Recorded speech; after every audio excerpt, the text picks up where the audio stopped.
When it comes to your body position, every part of your body is super important, whether it comes to having more control or just being safer. That's why you need to learn how to properly position your feet on the pegs, because one of the biggest mistakes that I see is just being relaxed with your toes pointed outwards. This is really common if you're used to riding on the street. You can just leave them sitting there like this, but when you leave your toes out, they're a lot more susceptible to being caught on a stump or a deep rut or a root or anything like a rock on the trail. And when you're riding and a stump comes along, it hits your toe, it's gonna rip your foot right off of the peg, and it's gonna twist your knee, your ankle, your hip, and that's what can lead to a very serious injury. So please, when you're riding a dirt bike, you want to have your toes either forward like this or even pointed in if you have to exaggerate, because you might think that they're pointed straight when they're really just like this. So you need to exaggerate and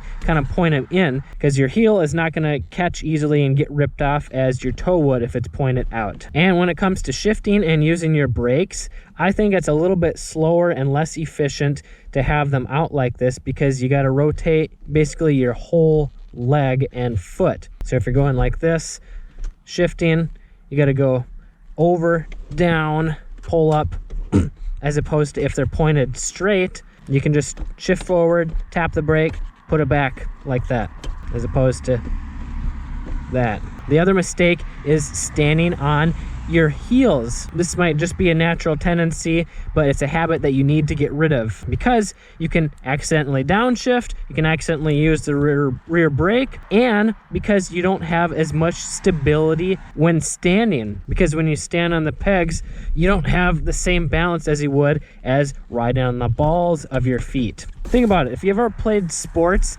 and you're getting ready to be tackled, if you're standing on your heels, you're gonna easily get pushed around because you don't have as much stability. Whereas if you're standing on the balls of your feet, you can go backwards and forwards and have good balance and strength. These are some of the basic techniques that I teach in my virtual dirt biker school, and if you want to get started for free, I got a basic techniques guide. You can grab it in the description below. And if you want to learn more about body position, I got another video here that shows the biggest mistake that trail riders make when in the sitting position. And even if you're sitting down only 10% of the time, this is going to make a huge difference in your traction, balance, and overall control.